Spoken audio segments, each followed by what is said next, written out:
Hello and welcome to the Heresy Lodge. I am your host, Dylan Cooper, with the Council Coast. Gavin Franklin. And guys, we are here this week to review Mark of Calth, the anthology. Kind of. It is an anthology, but it's all centered around one theme. Yes, which is the fucking Ultramarines and Wordbearers. And we talked a little bit about this last time. We've both finished the book now. It's in a rough spot. It's in a rough spot. Yeah. And we talked about too, like, I don't even know where a better place would have been. Mm-hmm. Too many Ultramarines and Wordbearers back to back to back. But we're about to, we can get into that. But before we do, we got a couple things to cover. Yeah. Yes. So as always, guys, talk to us. It's fun. Get on our Discord. It's hopping. It's weird. It's a good time. You can join that by going to our Twitter at Heresy Lodge. It's pinned to the top. If you can't find it on there, you can email us at theheresylodge@gmail.com. Also, feel free to critique us, whatever you want to do. Just shoot the shit. We accept all forms. Also, if you feel like you want to give back into the podcast, we have tips enabled on our Twitter. Feel free to do that. Everything that goes into that goes right back into the podcast, whether it's going to be for the tabletop or us sitting here shooting the shit. If you're on the YouTube, like and subscribe. I think that covers it. I think so too. We should know our things better, but I think so. Yeah, it's been over 100 episodes now, right? Or somewhere around there? No, we're on episode like 60 something. Oh, we're getting there. We should know at this point. But every single episode has had its own alcohol, and today we both have brought a separate one. We did. So we are remote, which means we get to mix things up. I am drinking Asahi Breweries Limited Super Dry Asahi beer. It's Japanese, I believe. Ooh, interesting. It's pretty good. Is it super dry? No. Oh, actually. Wow, my brain. Oh, no. Japan's #1 selling beer, Asahi, product of Italy. What the hell does that mean? Is it made in Italy, but they really love it in Japan? I think that's what that means. It's like there's some random local brewery in Italy, and they're sitting there one day. And the Japanese love this. Pop, we're gonna go out of business, Pop. I don't understand. How are we gonna market to all the Italians? Well, sir, I say we take it straight to Japan. The Japanese just loved it. That's very weird, but it's good. I like this a lot. It's gotta be. I'm just very confused. Right? That's like the complete opposite side of the world. I mean, kind of, yeah. That means like they would have to make the beer and ship it out to Japan, and then they're like, yeah, we enjoy this. They can't I don't know. I don't know of any Japanese beer, so maybe Italy's even has like Japanese like kanji on it too. So that's weird. Wow, I'm flabbergasted. I was too, because I was like, yeah, it's Japanese beer. And then I read the product of Italy, and I was like, wait a second, this doesn't compute. Am I okay? Am I looking at the right thing here? I've only had 3 sips of it. I am drinking a Mead. I got this for Christmas. I'm drinking it out of the Mead horn, of course. It is a raspberry mead by Chaucer's. That's probably it. Chaucer's. CHAUCER''S. Chaucer's, maybe? We're in conundrums today. We're in conundrums with our alcohol today. I got this. This is from California, and I got this from for Christmas, along with the Mead cups. So it's kind of cool. It's a good time. I just love Mead. Yeah, this is a pretty good Mead. It says to serve it chilled. I haven't drank it chilled. I've been drinking it completely warm. I don't know why I haven't chilled it, but It's not the best mead ever, I think, personally. It might be better cold, though. Yeah. And I think it's more wine than it is mead. So, yeah. Well, I mean, it's wine just sweetened with honey. Well, no, because this is a mixture of mead and wine. They advertise it as a mead, but if you look on the back, it's mead mixed with wine. Interesting. Like it's honey wine, mead, mixed with raspberry wine. So interesting. Yeah, kind of weird. But there we are. That's the alcohol. That was very confusing. Yes, now that everyone's minds have been blown, let's blow them some more. First story. Shards of Erebus. We've covered this in the preview, so we're probably not going to go too far into depth. But it's by Guy Haley. Guy Haley writes a lot of short stories. Did you bring your notes with you? I did not. I didn't need them. I knew everything I needed to know this time. Basically, the story is all about Erebus splitting the anatheme that was used to kill Horus into 8 shards. Now, this is where I think the book really took a turn for the worst. I really thought that this book could do some really cool shit if it just followed those 8 paths, and each of the story was about how the anatheme got to a certain place. Would that not be like interesting? That would be a lot more interesting than what we read. Because even like when you read like the story anatheme, like start to be like I know we talked about it. And you're like, oh, it's definitely not the same one. I was like, I just had forgotten about it. I was like, huh, that's interesting. This starts on Terra, and then it goes here, and then here. I was like, how the fuck do the intersects or whatever the hell they're called? Yeah, not the same one. And I was like, oh yeah, because that's not the same.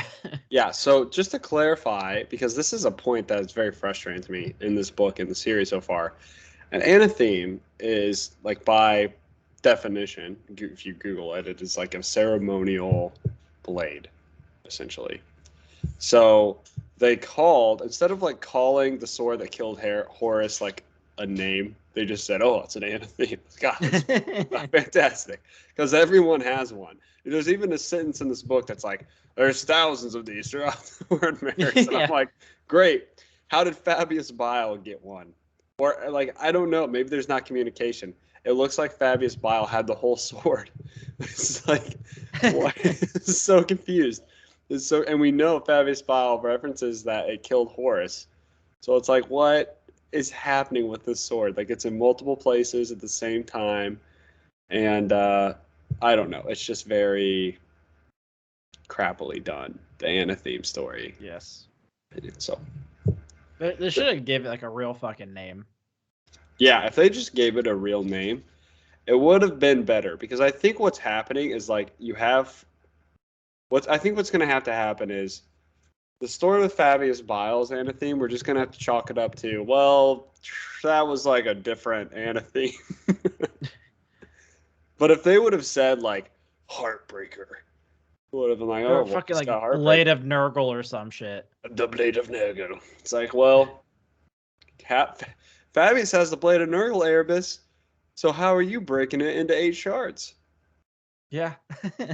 Kind of seems like that was a writer hole, and now it seems like it's a writer hole, but we can't confirm because they're just using this kind of, in my opinion, it's a little bit of a weak narrative to just call everything an anatheme.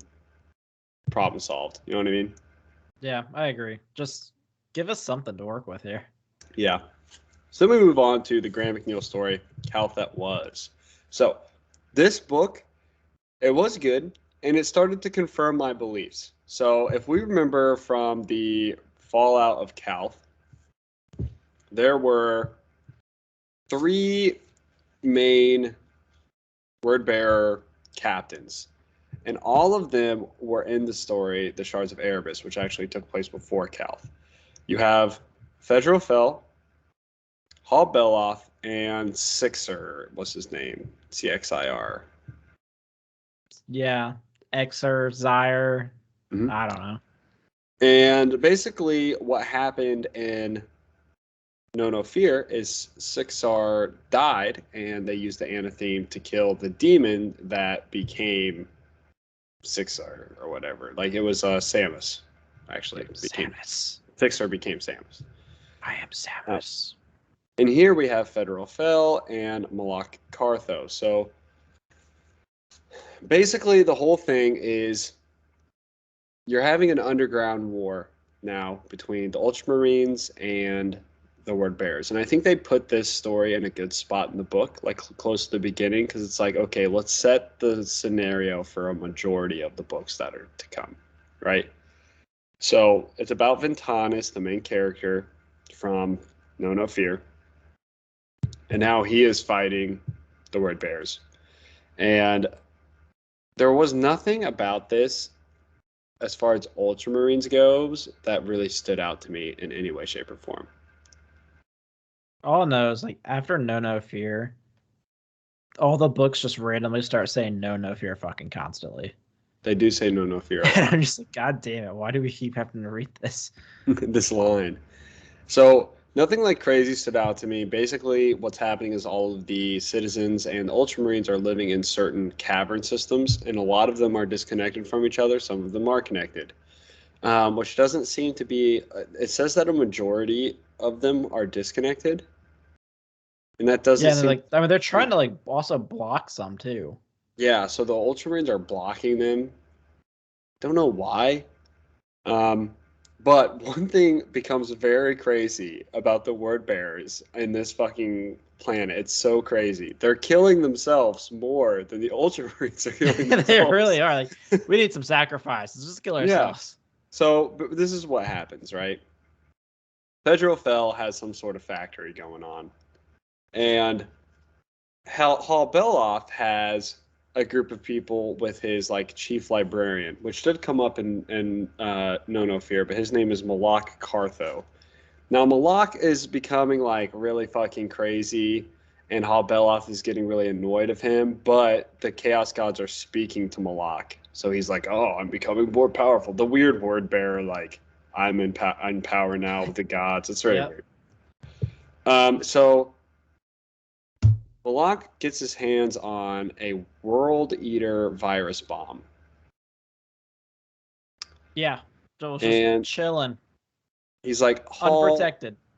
Yeah, he's like, Hal Beloff, why don't you come with me, a Terminator squad, and a Dreadnought to the top of this tower that has somehow remained alive during Calth's destruction. And I want to show you something. Come here. I want to show you something, pal. Let me show you what's going on. And Ventanis this whole time is way more scared of Federal Fel for some reason. So they march on Federal Fel, and that's what Malak wants to show Hal Beloff, is the destruction of Federal Fel, who, by the way, is already dead, along with all of the Word Bearers. Yeah. They've all sacrificed themselves. This makes no sense to me. They've sacrificed themselves so that demons can possess their body, but these demons do not know how to fire guns. But they have claws. Yeah, they don't even. It doesn't even say that they like grew abnormal claws. They're just like scratching and punching Space Marines in full Ceramite armor, and I'm like, what do you think is gonna happen here? Because in my reading, it didn't seem like very many, if any, Ultramarines actually died from that. Yeah, encounter. they were just kind of putting them down. And they were outnumbered like 10-1. It was like you have like gave up all tactical advantage. Like you could have just stayed Marines and probably killed the majority of the Ultramarines.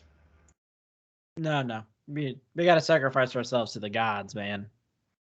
So, and then in the wake of that, Malak is like, Hal Beloff's like, wow, I can't believe you just let Federal Fel die. Malak is like, oh yeah, watch this, and blows up all of Hal Beloff's army. So it's like the Ultramarines literally are doing nothing at this point. You know what I mean? What the fuck? Yeah. Okay. So where are we fighting? Yeah. So thousands of word bearers die in an explosion that Malak puts off. He's like, it was a worthy sacrifice, because now we can descend into demonhood, or ascend. So you have like two part demons. Descending. It's kind of a descending, because you think about it. This is what blows my mind. Okay, so they invade. They're able to invade the sanctuary that Ventanus was from. They call it Catacomb X or 10. Arcology X. Arcology X, yeah. I don't know why that was important, but it came up like 30 times throughout the book, and I was like, all right, Arcology X, okay. So, Hal Beloff and like a Dreadnought, who's already dead, by the way, and is just carrying the Life Eater virus. He's got like no weapons on him. Dreadnought's carrying the weapon virus, and like 6 Terminators are like, all right, we're gonna go in, and we're gonna kill all the citizens, and Calth will be dead even more. And so, yeah, I really don't understand the whole thought process. They're like, what? There's nothing left. Like, yeah, well, what's even the point? Like, I would just bounce. Dude, I remember thinking about this because we were talking about Sevatar in the good Discord, and in my mind, I'm just like, if Sevatar was there, you know, they would be like, Ventanus like, all right, we're gonna try and fight back against the word bearers. And Sevatar would be like, why? Yeah, you guys realize like we can't go outside. We are standing on a rock. It's no strategic food, advantage. No water. It's like, I think maybe we should leave. Like if they dedicated a quarter of the effort into leaving as they did into like fighting the word bearers who are killing themselves way faster than they're killing them. So it's like Surutar in the situation, like, well, fuck, like we don't really need to do anything. Yeah, like, and I mean, same thing for the word bearers too. Like we have the whole first story with Erebus where he Fell was one of the ones that got the blade, yes. right? Mm-hmm. So in theory, if they would have had that blade, they could cut through space and leave. Yeah, was I don't any think of the other ones there that had it. Yeah, Hal Beloff, Sixer, and Fell were three of the 9. 3 of the 9? 6. Were they not fucking taught how to do it? No, they weren't. Just give you the Only blades? Erebus, yeah. What was the point of the blades then? Why did you have that story? Like, I gotta make the blades for them now. This is what I think about the blades. Is the blades are used to, like, when they die, they become demons. So I think they're used to channel that like power. And we know like the blades have power, whatever. We've seen that. Like if you hold the anatheme, you can do weird shit or whatever. How fucking useful it is if you can just cut a hole in space and just walk your ass through it. Erebus didn't train them in that. We only know 2 people that are alive that can do that at this point. So, as I pour myself some more mead to talk about the discussion of the word bears mercilessly destroying themselves. So this is the word bear's plan. Just inject alcohol? This is the word bear's plan, right? Like, okay, we have 2 forces. We outnumber the Ultramarines 100 to 1. Step 1, kill half our forces and a sacrificial ritual so they can come back as demons that only know how to fist fight. Genius. I love it. This is perfect. Kill them all. Step 2, blow up the other half of our forces in a sacrificial ritual so one of us can become like kind of demony. Oh my god, yes. Invade the Ultramarines with 8 people. Holy shit, this is amazing. So they go in. Oh my god. They start blowing up like civilians, and I'm like, sure. And the civilians, they're actually like killing Terminators. In the story, it's they like also have like a bunch of cultists still too. Like, how are the cultists still alive? Yeah, like the word bearers. Yeah. Well, how are the people still alive? Yeah, that too. There's a lot. Like, I can see like 100. But there's like thousands. Yeah, there's probably close to 1 million people still on Calth, which I know doesn't seem like a lot. But reading, no they fear. They don't have a fucking sun. Howard, wait a minute. It's like, okay, so these people survived like mass genocide, literally giant spaceships the size of cities, having What are they eating and drinking? Yeah, so that's another thing. Is they make it very clear in the very beginning of the book, like, we don't have any fucking food. I'm like, okay, well, they're going to be dead in days, weeks? Yeah, if they don't have any water. No, like, this is going to be... You can't get water from the surface. That shit's tainted. That's radiated. And it also talks about they can't really drink water underground because the word bearers are sacrificing themselves and facing water. Fucking word bearers! Stop killing yourselves. we're so thirsty. So they invade with 6 people, and lo and behold, the Ultramarines make it back in time. Ventanus kicks the shit out of a couple demons, and they killed the 6 people killed like 200 people. And I'm like, well, that was good, but you could have done a lot more with 20,000 troops. I feel like, like if they would have just done that in the beginning, it makes no sense to me. The word bearers like mentality on things, but that's the story of that one. What's that? What was it called? The old Calth, the Calth that was. Yeah, the Calth that was. That That was indeed a story. Yeah, so that was an interesting one. No one got hurt. No Ultramarines were harmed in the making of this story. Quite a bit. I don't think they killed any. Next is Dark Heart. So Dark Heart was. Yeah, I got it in your refresher. It was a story I was anticipating to be here, but it didn't go in depth to things that I was wanting. So basically, this story was supposed to show what happened to Corfarion. Oh yeah, I had that one. Because he was like dead. You know? Yeah. Gilliman ripped his heart out. This story is by Anthony Reynolds, and the main character of the story is what is his name? Marduk. Yeah.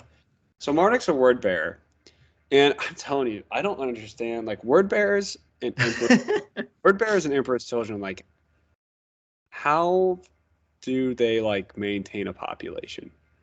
Yeah, it makes no sense at all. They are literally just killing each other at all times. Marduk killed his master because he felt like he wasn't teaching him enough. And then Corfarion was like, promote that motherfucker right there. Like, hey, that's interesting. Yeah. Never thought that like Corfarion's like advisor is like, sir, if we keep promoting people that kill each other, I think that we need to make a statement that it's not okay to just murder all these word bearers. He's like, we've got thousands of them. That's no big deal.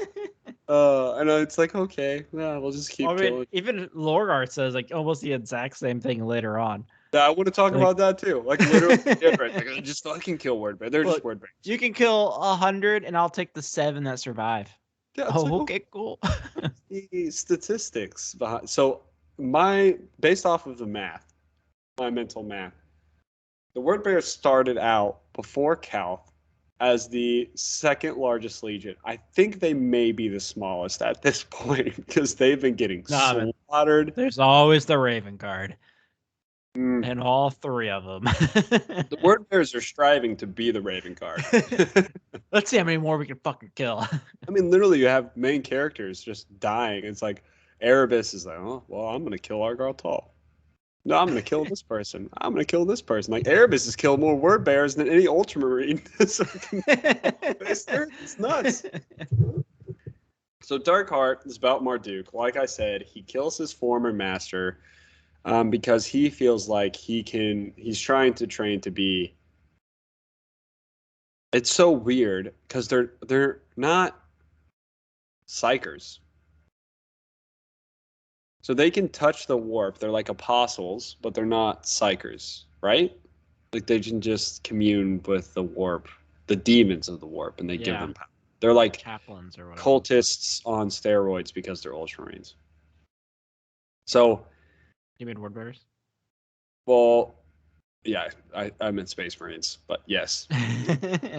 Marduk kills his master, and he tells Corfarion that he did it with a really powerful spell. Corfarion was like, well, at least it was cool. So you're promoted. Because I don't know. Now I'm interested. Yeah.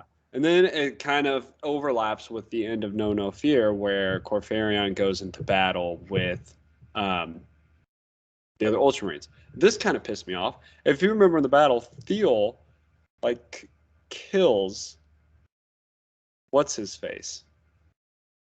The One of the named ones, yeah. Yes. I can pull it up. It's like right here. Corfarion. To Sorat Shure. Sorat Shure. Yeah, so he was the guy that made the first kill at Calth. And Theo like chopped his face off. Yeah, I think you're right. And then at the end of this book, it's like, well, he's just like walking around with half a face. I'm like, how the fuck does that work? Like, why wouldn't you guys? I still got hair. That's what I'm saying. It's like the Ultramarines can't fucking kill any word bearers.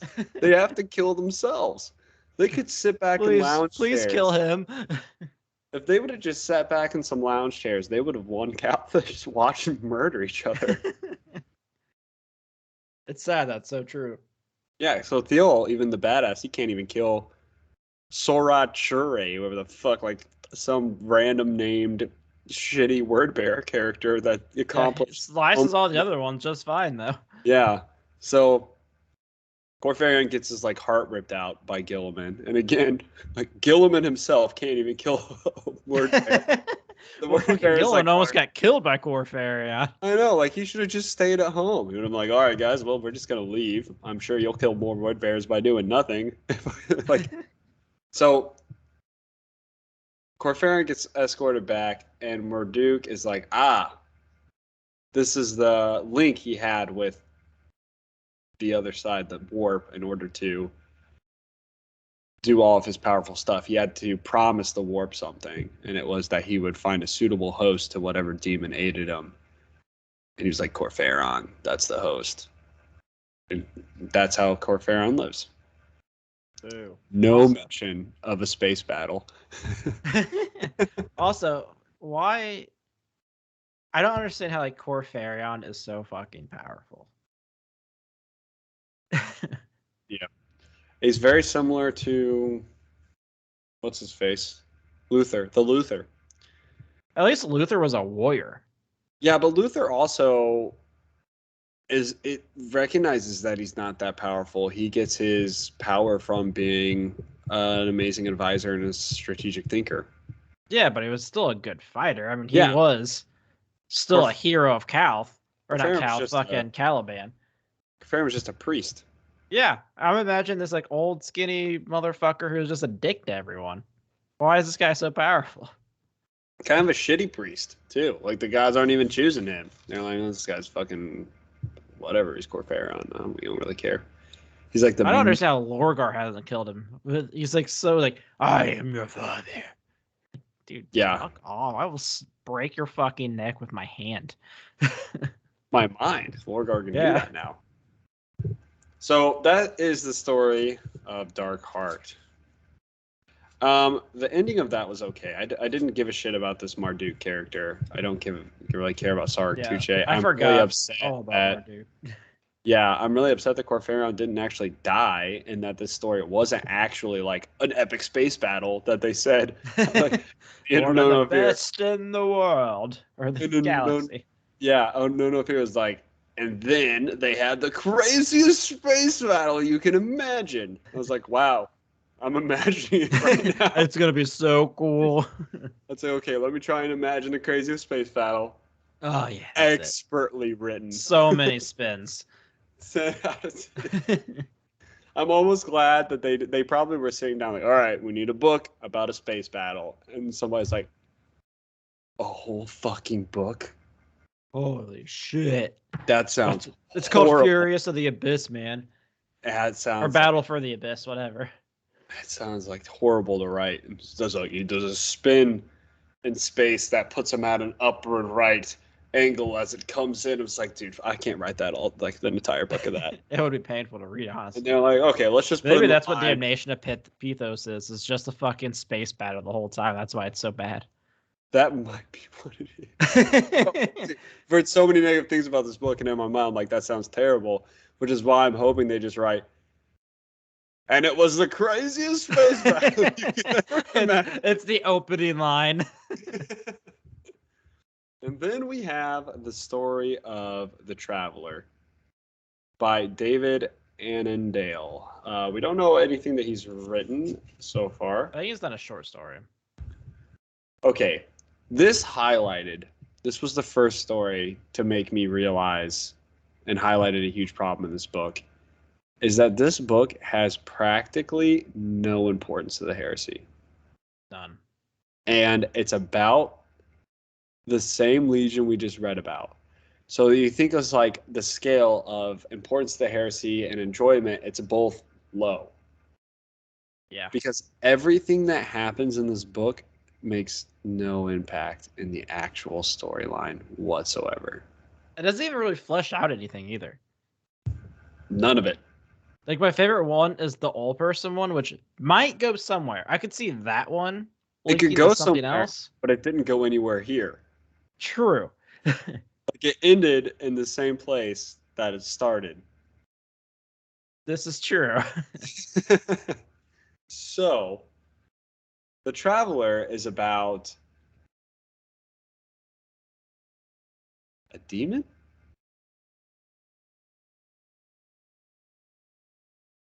Oh, fuck, which one's the Traveler? It's about the dude that survived the space fort, and he now finds himself underground, and he starts hearing voices. Oh, right. This is the first voice-heard one. The first voice. There's a lot of book, and I'm just like, wow, these people need to take medication. So I like this book. I like this story because this book is all about highlighting ideas and not necessarily progressing stories. So The Traveler is very simply about a character that survived a highly catastrophic event, even more catastrophic than Calth. He was in space and survived the fall from space. And oh yeah, this is the one where he is he goes crazy. Yeah, so he makes it underground, and they're digging tunnels. Another, like, one of the stories where they're like, there's like 17,000 people here and like 2 bananas and 1 doctor. I'm like, these guys, what is happening? Like, how these people would be dying so quickly. And they're like, there's no water, there's no bananas, and here's a dude just like trying to clear out a cave tunnel with a pickaxe. That dude's gonna be the first to go. He's gonna be dying of dehydration in like 20 minutes. Watch. So this he's clearing out a tunnel, and he starts hearing voices. Now at first it's not that big of a deal, but he starts to realize that the voices are trying to tell him that there's like some evil thing occurring, and he thinks that it has to do with a certain person in the cave system with him. Don't remember the guy's name, but he goes to the commander of the tunnel. This is like, hey, this person's evil. He's going to go do some crazy stuff in the mine shafts. And it turns out that a different person blew up the medical facility. The doctor. The fucking doctor. The doctor did it. Yeah. So a bunch of people died, but he was the only one that survived. And the commander also died there too. So they decided to make him the commander because they believed, get this, he was blessed by the emperor for having foreseen. There was another survivor who, when he went to see the captain, there was this girl there too who was a fellow believer of the divinity, blah blah blah blah blah blah blah, and she got sent somewhere else, like to like the tunnels, and he was like chasing after the commander when saw the doctor, and he just like comes out smiling and just blows up everything. Mm-hmm. So they make this guy, the guy that's having all the visions and the voices, the new leader. And he starts realizing that, oh, these voices are supposed to tell me who's traitor and who's not. So he just tells her, like, there's more traitors. The voices are telling, the emperor is telling me that there are more traitors. Therefore, we should kill them. And she's like, that's genius. Let's just you tell me who's evil. Tell me who's evil, and we'll kill him. So this dude just starts pointing at people. He gets delusional. He goes insane, and like he just keeps going. And then an hour later, they killed all 15,000 people, and there's like 50 people remaining. And like at no point in time were the people shooting the guns like, Are we sure? That's a lot of traitors. Like, you think that if there was only 20 loyal people, they would have just killed them day one. You know what I mean? Yeah, that would make sense. Like, oh, well, this seems like a traitor, Gavin. I guess we can just make sure that all of the loyal people are dead. There's only 20 of them. But no one thought that through. Maybe there's like multiple groups of traitors that didn't know that Group A was a traitor. So they were like, oh, shit. I don't know. It's really weird. No one thought about this process. And then the dude pointing everyone out turns into a demon who saw that coming. He kills everybody. And at the end, like an Ultramarine comes and murders the guy. That's the story. It's a whole story. What I like about the story is it points out the current situation, in my opinion, of the ecclesiarchy, the Church of the God Emperor. I feel like this is how they are. Yeah. They're quick to burn anybody who could possibly maybe even associate with the idea of heresy to prevent it from spreading. You're telling me they're religious? Oh, yeah. Sounds like every fucking religion ever. We're talking like Christianity during the Dark Ages. Like, it was crazy. They're killing everyone. They even go on crusades. Oh my gosh, it's all coming together. We've solved it. There's a faction we can play called the Black Templars. Oh my gosh. This is not okay. I don't know if Games Workshop knows about this. Maybe they're extremely evil people. Who knows? So probably. Yes. They're at least greedy motherfuckers, that's for sure. So this definitely goes to show like how the religion of the God Emperor obviously gets so out of hand that it's actually worshiping the Chaos Gods. An interesting story, and one that like it makes sense to me. I think this is the first time we've seen the Lecto Divinigus get a little crazy. You know what I mean? Yeah. So it was okay, but kind of at the end of the day, like one of the weaker ones. This book was weak. It was. Speaking of a weak story, we have a story called A Deeper Darkness by Rob Sanders. This is another. Yeah, I think it's Rob that does this, where he made it like first person, and it really threw me off. It was either this one or the John French one. Oh yeah, this one is first person. Throws me off every time. Oh, I didn't even notice it. But yeah, you're right. Yeah, it's a good point. Way to catch that, Dylan. Thank you. It's bothered the fuck out of me. This follows somebody that was in Fear to Tread. I don't remember. In Fear to Tread? You mean No Fear? Yeah, No Fear. Sorry. You should get your fucking books together, dude. So sorry. Well, if you remember, No Fear, there was the Triarch that we know, and then there was another Triarch that's. Oh yeah. Yeah. And he's also on Calth. There's two Triarchs, and he's like leading Tetrarch or something like that. Tetrarch, yeah. He's leading a different and like cave system. And you know, they go in to kill some word bearers, and they've already killed themselves. Wait a minute. I'm seeing a reoccurring theme here. So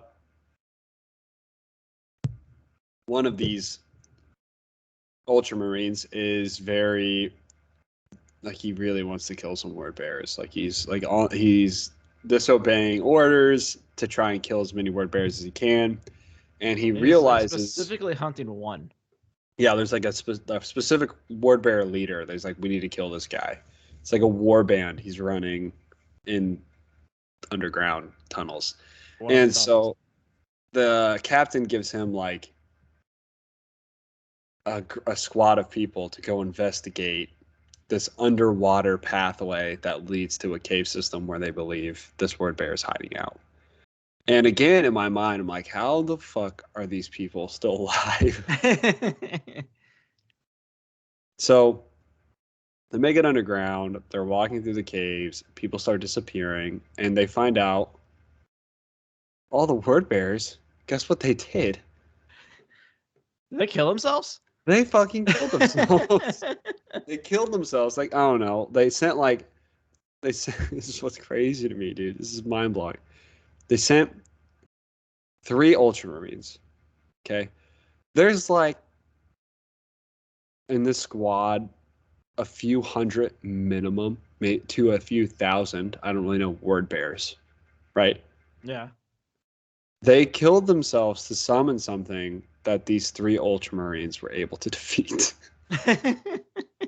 I'm like, if you would have just stayed a Space Marine, like you could have killed the 3 Ultramarines really easily. Like you could have just put a guard parameter around where the train comes out of the water and just lit it up and everyone would have died. And that's super effective. Yeah, At man, the same, the gods wouldn't believe in our faith. it makes no sense. Like at the same time too, they summoned something that couldn't like go into the water. Yeah, that's true. Like, how are you gonna do anything? Don't worry, man. They're gonna find this and it's gonna fuck them up so hard. All 3 of them. All right, all 1,000 people. You ready to kill themselves? And there's like one dude that escaped. He was probably the dude in the back. Like, this is a really fucking stupid idea. Wait, why are we killing ourselves? Yeah, I'm just gonna get out of here. This is so. He was probably Alpha Legion. Yeah, probably the one Alpha Legion dude. Like, this is fucking. God damn it. I drew the worst straw here. Word pairs suck. So you want to kill like thousands of us to summon a thing? Yeah. Is it a Titan? No, it's like some really scary looking demon thing. Dude, it's so scary though. Okay, well, I'm gonna leave. Look, I'm gonna cut my eyeballs real quick and I'm out. Yeah. So they get to the back of the cavern. They realize this demon thing that they summoned. The way it works is it's like Medusa. If you look at it, you get turned to stone. Now, what I liked about this book is the Ultramarines. They're very Roman-esque, and this seemed like a Greek or Roman tragedy story, or like a mythology story that you would typically read from these times, because the Romans just basically like copied the Greeks on their entire religion, you know. So it was kind of cool it was basically like the story of Medusa's lair. Yeah. That is exactly what it was. So the main character realizes that the way to beat this is that it has to look at its own reflection. And at the end, you know, the Space Marine looks at it after it's been paralyzed, and the girl that survives looks at it, but she's so crazy after looking at it that he's like, I gotta kill her. So he fucking shoots her and the demon thing, and now he's like trapped in this weird cavern. So the thing is, like, is he alive? Did he kill himself? Well, he only had one shot. That's true. It was a one shot, one kill situation. And it kind of like left it like ambiguous whether he killed her himself. Yeah, I think he did. I think he lined it up. He did a one shot 2 kill. He lined it up to where it kills her, goes through, blows up the stone thing of the demon.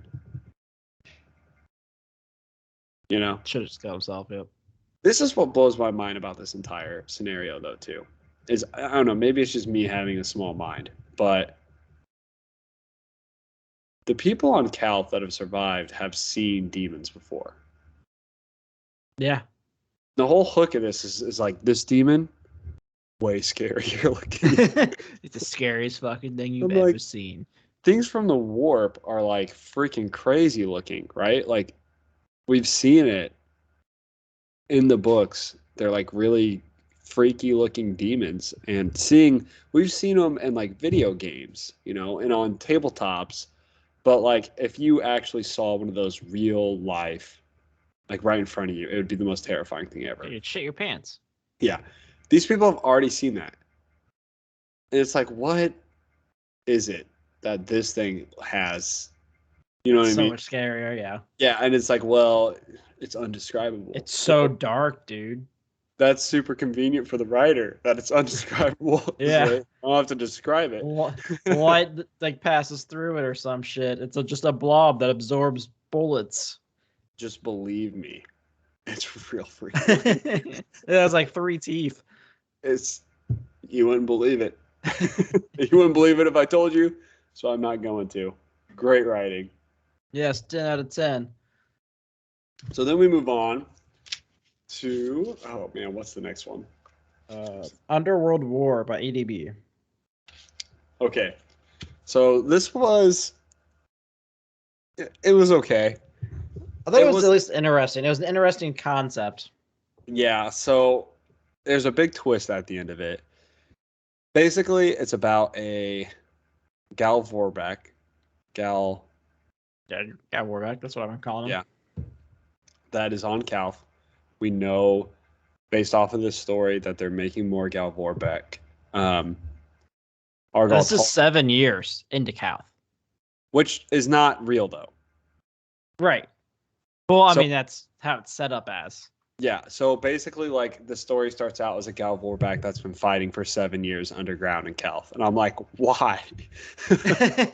Well, you didn't kill yourself yet? What the fuck are you doing? And, like, you finally get, like, this thing from the Gal Vorbeck. He's like, I'm getting the fuck out of here. He's like, this is really stupid. And he's talking to, like, one of his Terminator friends. And the Terminator's like, That's heresy. Heresy. I'm like, well, that's ironic, don't you think? Is it heresy? So we have to kill all the Ultramarines, dude. They're gonna die no matter what. Yeah. Why don't we just leave?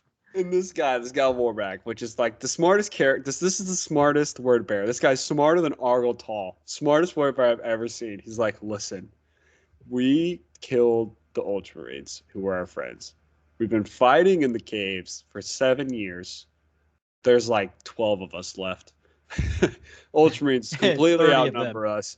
And like, he's like, he said it. He said the thing that I've been waiting for everyone to say. He's like, they could send a rescue ship anytime they want to. He's like, they could have, in the past 7 years, Lorgar could have been like, you two small ships, go and rescue people on Gal. So it could have happened. He's like, this is fucking stupid. I'm getting out of here.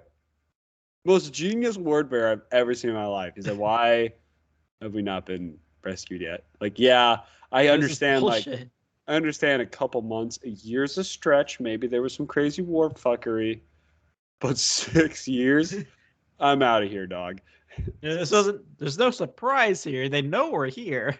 Yeah, he's like, well, they're very aware. And I mean, I would have been like, the word was like, and also, why haven't the Ultramarines came to be rescued? Like, what the fuck is up with that? Like, they should be leaving too. Yeah, so, I mean, they have so many planets around them. They should be able to just like, whoop, whoop, whoop, and exactly. Gone. Okay. Like, you're in the entire realm of Ultramar. Like, cannot one planet be like, we'll sacrifice some ships. Maybe we'll help that 1 million or so people underground dying. We're going to travel like light years away to see if we can find Sanguinius. Yeah, they're doing like crazy shit. Like Gilliman's just cruising around looking for word bearers to kill. It's like, why don't you go just back in a starship blasting metal, driving by Calth every now and again, flipping them off. Fucking losers. Finding tunnels. No sun, bitches. Here's some vitamin D. They're caught slacking, dude. That is so crazy. It's so true that this word bear is like, it's been so many years. And like Gilliman is totally just cruising around. Like he just pops up like, oh, Sanguinius, it's you. Like he's over here in Ultramar, and then the next week, like he's fighting Angron. And it's like he's totally just fucking cruising. Come on. Doesn't care about Cal at all. Yeah. So the word bearer goes the Gal Vorbeck, who, by the way, fought a librarian, so his inner demon is suppressed for the moment. Right? Yeah. So he goes onto the surface of Calth, which he thinks he can withstand. But as he's going through and like looking at all the bodies, he's doing a really dumb thing. Like this is where he gets dumb, where he's like, I'm gonna find all the chapters and remember them.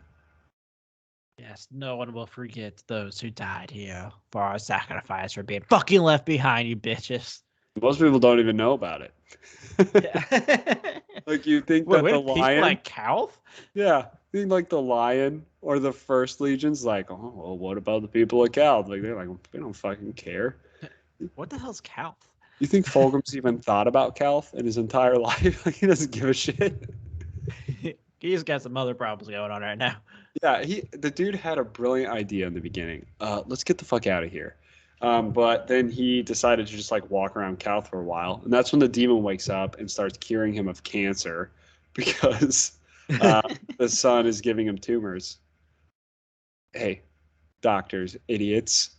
You idiots, you fools. The cure for cancer has been there forever. You just need to be possessed, dumbasses. Not that hard. Jeez, just absolutely ridiculous. Turns out that the demon was like lying to him because the Gal Vorback starts hearing voices, and the demon's like, "Nah, they're not there. You have tumors and shit in your head." Yeah. I'm just trying to eat this shit. Yeah, like, let me eat your tumors and you'll stop being all weird. And then bodies, though, start to come to life and attack the Gal Vorback, which is nuts because these are like zombies and he can easily kill them. He's got wings. He can fly like incredibly. How has he survived underground for 6 years if this dude can't even throw a punch? So he dies, but it turns out that this entire thing was like a vision. So what was happening was he was a word bearer that before Calth had been selected for the Gal Vorback program. Congratulations, you've been selected for the Gal Vorback program. And Argal Tall summons him, and Argal Tall's like, "Hey, like, congratulations." You have two options. And the first option was like, you need to go through this really long process of starving yourself and doing all this stuff, and then they might accept you. And the second option is to just die right now. And I was really expecting at least one of the options was like, or you just keep being a space marine. No, that was an option. Argal was like, look, like, this can either be like really fucking painful right now or really fucking painful over a long period of time. Take your pick, though. Yeah, I was like, well, thanks. So this guy chooses the really short option where he's like, just kill me. Which apparently every single Space Marine before him has also done the same thing. Yeah, they're like, just kill me. Just do it. Wow. For the, or not for the Emperor, for the gods. I would have been like, yeah, I'm going to starve myself. How to find an escape pod. These people are fucking crazy. The one-off Legionnaires like, God damn it. I've been chosen for the Gal Vorback program. No. I'm Alfarius. Wait a minute. There's like one word bear is like messaging Gilliman, hey, so this shit's about to happen. I just went off this fucking trip. It's crazy, man. Yeah, I'm gonna go just starve myself. That's what I'm gonna do. That's it. That's the plan. Yeah, you gotta starve yourself and like cut your body for like 8 months, like carve runes into your body. 8 months later, I arrive like fatter. Oh, like the weight loss fasting. I thought you meant feasting. Shit. I'm so sorry. We should probably start the process over again, Mr. Tall. Oh. Mr. Tall. How long does it have to do this? 30 days? Shit. Okay, I could probably do that. My cousin did a program like that. He lost a lot of weight, but you put it all back on. Let me tell you. Yeah, once you start eating again, it's over. Oh, Jesus. So the demons, no, my body. It's so fat, I can't do anything. I would be the demon, though. Like, if this blows my mind. Like, the guy who decides to eat, I'd be like, I want that guy. Like, that seems like a not so miserable existence. Yeah, that guy looks like he's having a good time. You didn't carve yourself with runes? No, of course not. That's ridiculous. Let's go see if we can have sex with some demon chicks. Well, son of a bitch, I'm in. Can you get one of the Slanesh demons for me? I think I'm not. That's I need my 3 titties big dick girl demon. Give me the big dick girl demon. Oh God. So Anyway, this guy gets killed by Argotal. The demon possesses him. But basically what happens during this possession process is you'll get the visions, and apparently everybody is seeing visions of Calth and what they would do on Calth. So this whole 6-year span was like a psych. It's not 6 years. Well, it's not all. They don't all see Calth. Some see other shit. Yeah, some see like the past. Some don't say what they see. But this guy was seeing Calth, and it was basically a whole test to see if this guy could be a worthy subject. It's like, nah. And then you get that really funny conversation where Argal Tal is talking to Lorgar. And Argal Tal is like, yeah, I can't do this. And in my mind, Argal Tal's like, this is fucking stupid. Like, what are we doing? And Lorgar's like, why? It's just the dude that died. He's like, there's been a lot of people that died. Every single one but 3. Yeah, and Lorgar's like, you know what you should do? Get weaker Space Marines. And Argalatal's like, that's gonna make it so much worse. There's gonna be like way fewer Space Marines that survive. And Lorgar's like, yeah, I don't really care about that.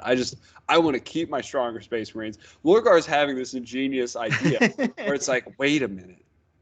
We've actually had really bad success rates with these with demons because they kind of just only know how to punch things.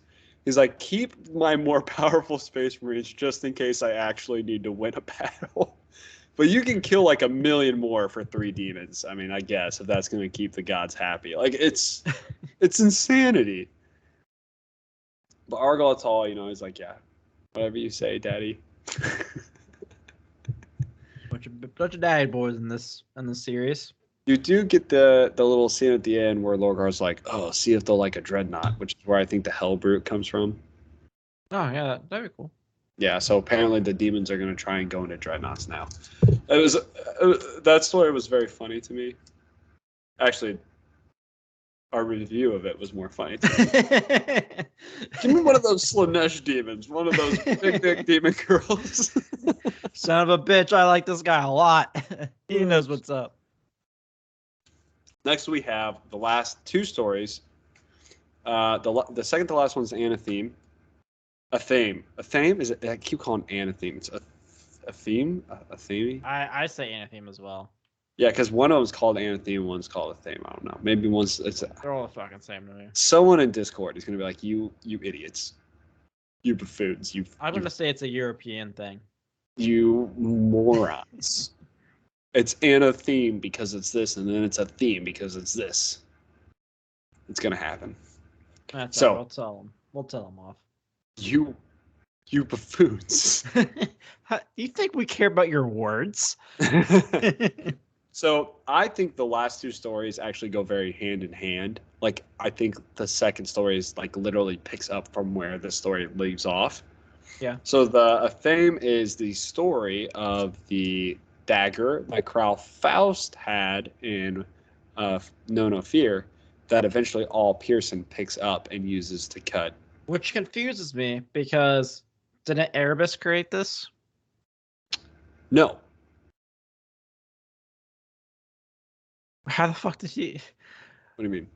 Who all did Erebus give the blades to? This is a different blade. It is not associated with the shards of Erebus. I want to make this very clear. I'm not associated with a theme that killed Horus. Okay? No, not that one. Of the 7 that he made. Those 7 were made from the one that killed Horus. I know, but didn't he give one to this guy? No. Okay, that's what I thought. Král Faust was a human. He didn't give any to humans. Yeah, Král Faust is the cultist that All Pearson steals the blade from. Oh, yeah, he was that weird motherfucker. Never mind. Yeah. Did he die, by the way? Yeah. Who kills him? Pretty sure he gets shot in the face by All Pearson. He does not. It talks about... No, they take him away. They drag his body away or something. They leave him to die, but he lives, and I think he tries to go to the north to find them, and I think they kill him there or something happens. I don't remember. That was like 5 books ago. Yeah, so basically this is a story. First, it starts off in the hands of some guy who makes it. Then a dude. What the hell? Gog. Yeah, Gog. I was like, ooh, Gog. something like that. Name is Gog. A dude named Gog gets the dagger from the dude that makes it and kills the guy with it. So there's a reoccurring theme with this dagger that whoever possesses it is killed by it eventually. Now, this chain kind of breaks near the end. I think it's a little weird that they chose to do that, but that's just kind of how the process works. So Gog gets it. Gog is immortal. Yeah. And is killed by the Emperor. Which is very weird that they did since the blade or something. I would say, I mean, he was killed by the Emperor, right? That was, or at least it was supposed to be. So he was killed by a group of knights, and one of them was wearing golden armor. It summoned fucking lightning from the sky. Yeah, okay. Seems like an Emperor thing. So, in some point in time, the Emperor killed a dude named Gog, who was immortal on Terra. It seemed almost like the time period, it was almost like the Knights of the Round Table. Like it was like King Arthur. You know what I mean? Yeah, that's what I assumed it was. And I think like maybe this was trying to say like the Emperor was King Arthur. The Emperor could be fucking anyone. It could be everyone. He could be Alfarius. Oh, everyone says Alfarius can be someone, but no one's ever thought about the Emperor being Alfarius. You're fucking welcome. So they kill Gog, burn down the building with the Thame inside. Many, many years pass, and an archaeologist, not really, that we know. Yeah, he's not an archaeologist that we know. It's just like some random like servant or some like college student basically that's going along with their professor to dig on an archaeological site. But their professor is the two archaeologists from Prospero Burns. Prospero Burns, yes. The main character of Prospero Burns. Casper Hauser and Mead. Navid. Yeah. Yeah. Don't remember his last name. Yeah. Navid, maybe? Who knows? Yeah, so he gets this and hides it from them. And then this girl named Mirza kills him and reveals that she's a part of society. What's society? Oh no, not Mirza. I'm sorry. Navid Mirza is his name. Marguerite. She says she's a cognate. Can someone in the Discord let us know what a cognate is? Is that the group from Prospero Burns that was trying to get Casper?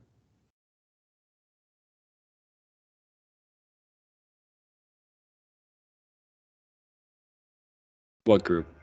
The fucking secret group that like he went to the library and they like were just like walking down and like trying to trap him. And they all had like a themes. I don't remember and seeing it all. He was just like, no, I'm not doing this. Fuck you guys. I don't remember. Navid was that in his? That was in his past. Yes. Oh yeah, maybe. Sounds about right. So she kills him. Then she goes off and joins a cult on some planet. I don't remember. Tharn. Where she like stares into fire for a long time. Almost goes blind. Yeah. That must be some bright ass fire. Yeah, so she's like looking for a secret. The universe has a secret. She's looking for it. And she found out that the secret is to not stare at fire forever. The word bearers always find you. Yeah, so for some reason there's like a random word bearer just chilling out in these catacombs where people stare at fire. Dark. Which seems like a very word bear thing to do. It really does. They're reporting on like what they're doing, and he's like, I'm gonna go stand in the catacombs on this planet for a few months. And the other word bears like, that makes sense, dude. That makes sense. Yeah.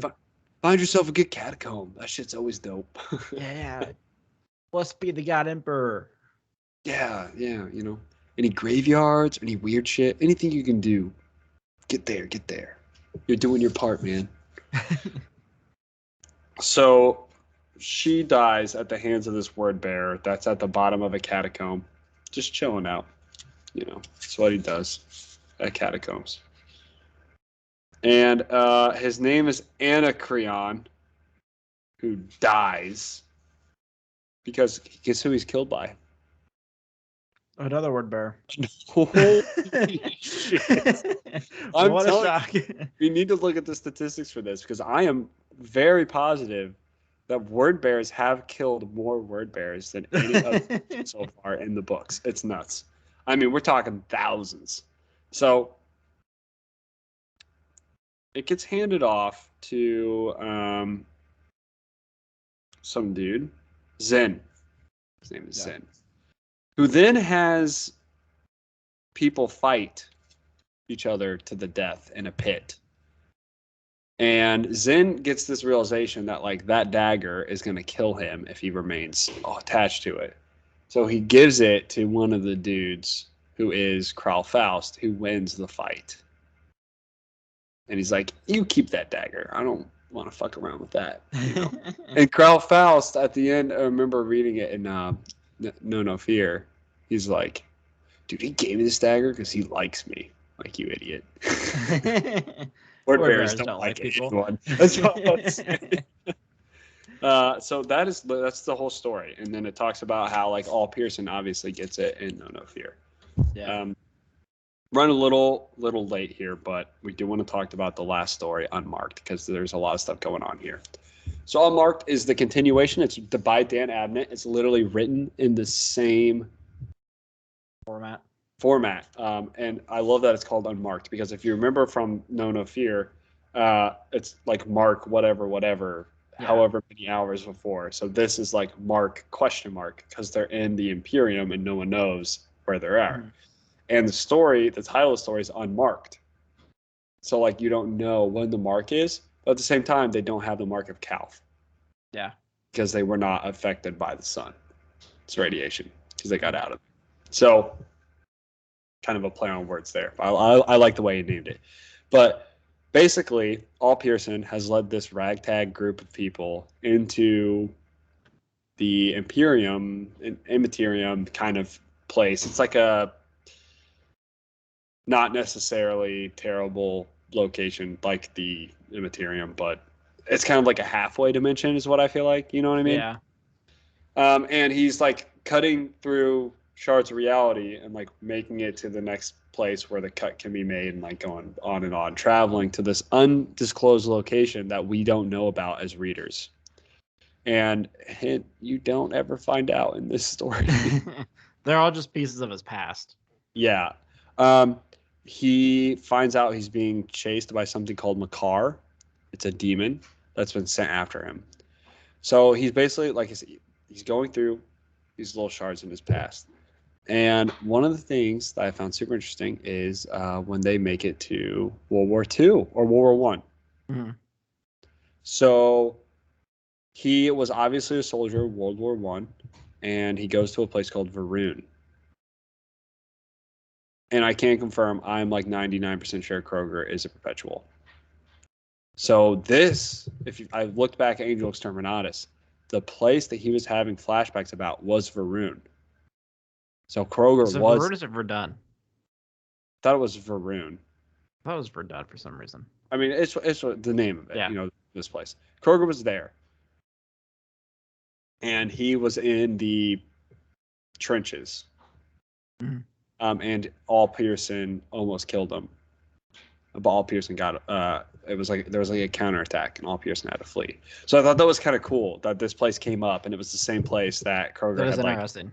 Yeah, flashbacks about Angel Exterminatus, and like I love these stories, the Perpetuals, because it seems like they like the stories are just intertwined everywhere, and I really enjoy it.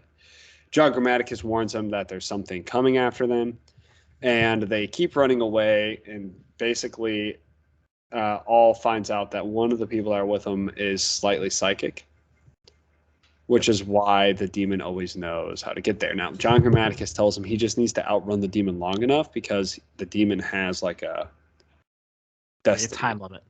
Yeah. Yeah, because it has something else that's more important, apparently. Although I still don't understand why this one blade is so important. Like, if it's so important, why did a fucking random cultist have it? And now, like, I don't know, Erebus? Yeah, I mean, Erebus is working on a whole nother blade, which is now 7 or 8 blades. Corfarion has had it, and Erebus had it. Like they touched it at one point.